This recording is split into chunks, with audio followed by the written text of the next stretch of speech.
中学校を卒業した俺は定時制高校に進学した。俺が働くことで少しでも母さんを楽にしたいと考えたからだ。俺が中学1年生の時に父さんが病気で他界してから傍から見ていて心配になるくらい母さんは一生懸命働いた。平日の朝は早く起きて朝食の準備をしてから出かける。近所のパン屋さんにパートに行っていたからだ。4人兄弟の目覚まし代わりと食事の後片付けは長男である俺の役目だった。母さんはパン屋のパートから帰宅すると午前中は家事をして午後は駅前のスーパーでスタッフとして働く。夕方帰宅してから夕食の準備をしてまた家を出る。今度は居酒屋でバイトをするというハードスケジュールだった。母さんがそれだけ必死に働いても俺たち家族の生活は楽ではなかった。俺だって仲のいい友達と同じ高校に進学して高校生活を大いに楽しもうと考えていた。でも毎日必死に働く母さんを見ていて俺は普通高校に行きたいとはとても言い出せない。俺、中学校を出たら働く。定時制高校に行く。そう言った時、母さんは複雑な顔をしていた。母さんは俺に普通高校に通わせたいと思っていたからだろう。俺が働けば収入が増えるし、何より高校生活で必要な経費がかからないので、家計的には随分と楽になる。でも、母さんには自分の収入が少ないせいで俺を高校に行かせられなかったという負い目があったと思う。だから高校進学を断念したことで俺が落ち込んでいる様子を母さんには見せないようにした。俺は昼間、県内で数店舗を展開するチェーンレストランで働き始める。決め手はその店のスタッフが Facebook で上げていたまかない飯だった。そのレベルが半端ない上にバイト代から引かれることがなかったからだ。社会に出て働くのは初めてだったから俺は失敗が多かった。慣れた人からすればなんでそんなことをと言いたくなることも結構やらかした。それでも店長以外のスタッフは一番年下だった俺を可愛がってくれた。店長はもちろん店の責任者。片や俺は店で一番の下っ端。そのことを差し引いても店長の俺に対する態度には全く優しさを感じられない。俺をいつも顎で使うという感じだった。他のスタッフにはさんやくんをつけるのになぜか俺だけは呼び捨て、もしくはお前呼ばわりだ。しかも俺に指示を出すときは中卒だからわからないかという言葉が必ずつく。店長は完全に俺を見下していたと思う。完全なパワハラじゃん。本社に報告してあげようか。そう言ってくれるスタッフもいたが、満足に仕事ができない自分にも責任があると考えた俺は、それまで通り店長とは普通に接することにした。しかし、この判断が間違いだったかもしれない。田中、ちょっといいか。ある日、俺は店長から呼ばれる。事務室に入ると店長が言った。年末の忘年会の幹事、お前に任せた。じゃあ、行っていいぞ。質問は受け付けないという感じで店長はそっぽを向く。俺はよく意味がわからないまま事務室を出た。そしてちょうど通りかかった山田さんに声をかける。忘年会って何をやるんですか？俺、店長から今年の幹事をしろって言われたんですけど。俺がそう言うと山田さんは不満そうな表情になる。いくら一番若い人がやることが決まっているからといっても、未成年にやらせるなんて、あの人は一体何を考えているんだろう。いつもは穏やかな山田さんが厳しい表情で言った。直接聞いたことはないが、山田さんは見たところ、俺の母さんと同年代のように見える。いろいろと面倒見がいい人で、店での勤務期間も長く、俺は勝手に心の中で店の母さんと思っていた。山田さんから教えてもらったところでは、忘年会は毎年12月、月1回の定休日の前日に行われるらしい。幹事がやることは、スタッフの出欠確認、店の選定と予約、当日の会費集めと進行係だと聞いた。中学を卒業して半年ほどしか経っていない俺に、忘年会に適した会場などわかるはずがない。俺は翌日からスタッフ一人一人に忘年会の出席を確認しながら希望の会場をリサーチした。1週間ほどで忘年会の出席者の数は分かった。でも忘年会の会場は一つとして同じ希望がない。こういう時に頼れるのはやはり山田さんだ。山田さんは自分がスタッフとして働き始めてから利用した店と評価を詳しく教えてくれた。山田さん、ぐるなびってますね。俺がそう言うと、普段からにこやかな山田さんの表情がさらに明るくなる。山田さんの意見を参考にしながら、俺は店から歩いて10分ほどの場所にある中華レストランを忘年会の会場に決めた。そして迎えた忘年会当日。進行係でとちりながらも、なんとか無事に終えることができた。ところが、会計になって困ったことが起こる。集めた金額と請求された金額が全く違ったのだ。5万円ほど足りなかった。オーバーしていたのは、アルコール代が余計にかかっていたからだった。どうやら、飲み放題コースに含まれていないお酒を何人かが勝手に頼んだらしい。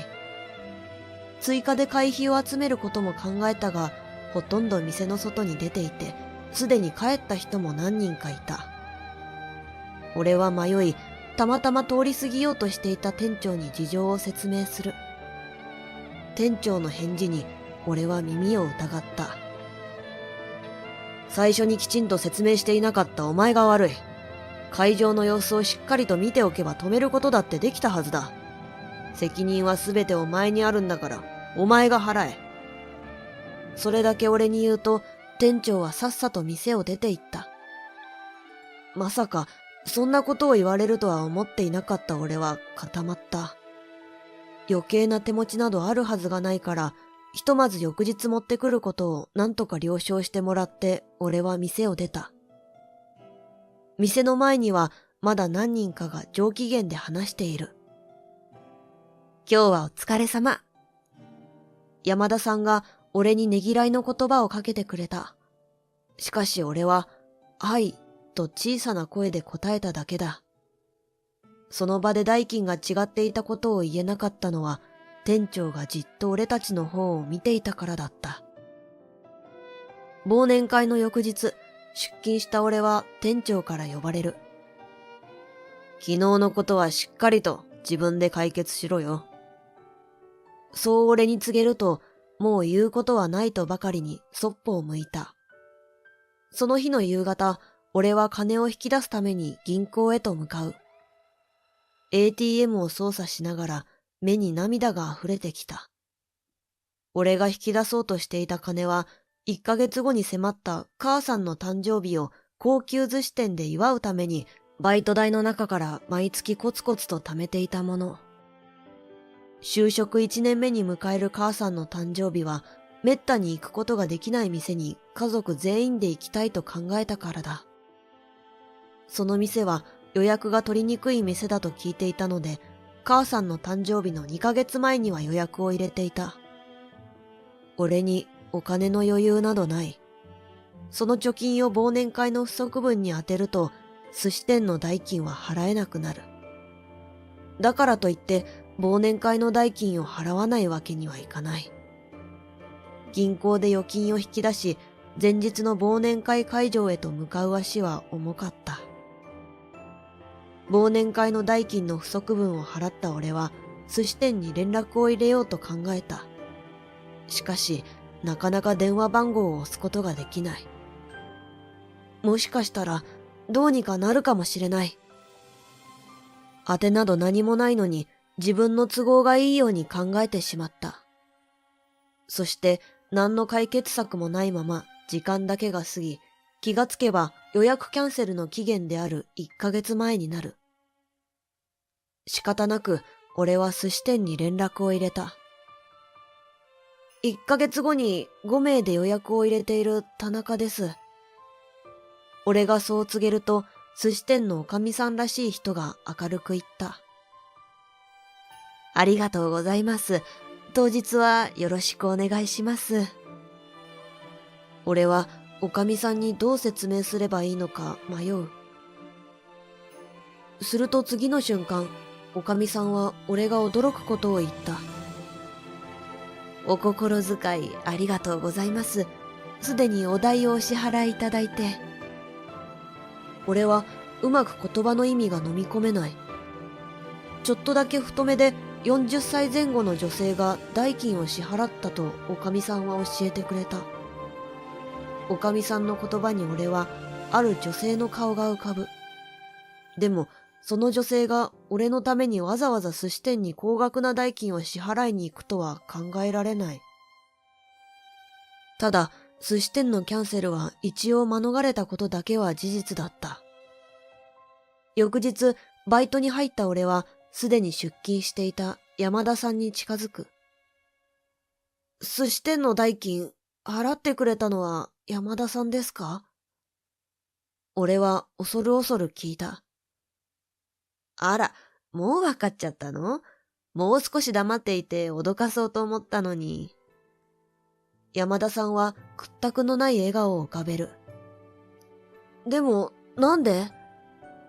そう尋ねた俺に山田さんが事のいきさつを教えてくれた。忘年会が終わって店を出た時のこと。お疲れ様と声をかけた時、俺の表情が沈んでいたことが山田さんは気になったそうだ。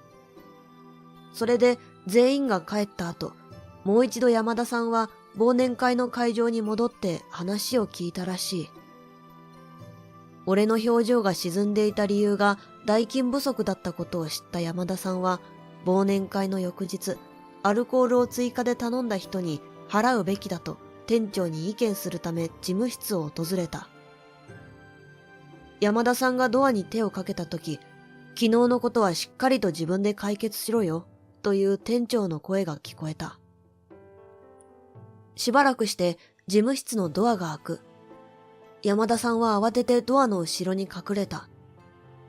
背中を丸めて店内に戻る俺を見ながら、私が何とかしようって考えたそうだ。その後、山田さんは忘年会でアルコールを追加で頼んだ人を突き止め、事情を話して代金を支払ってもらった。その中には店長もいたらしい。全員分を集めて寿司店に代金を払いに行ったそうだ。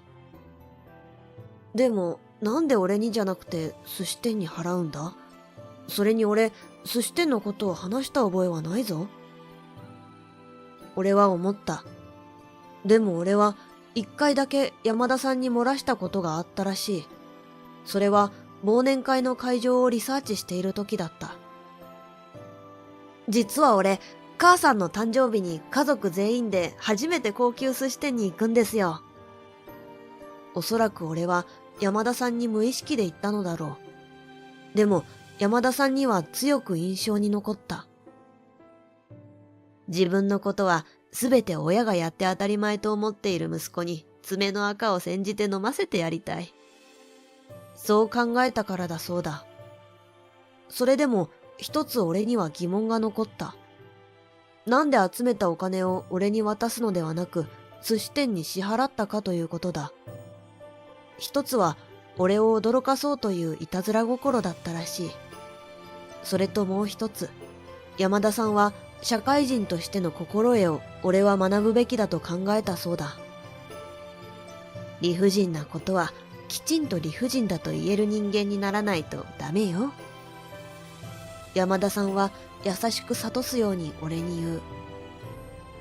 俺に対する店長の言動を山田さんはずっと腹立たしく思っていた。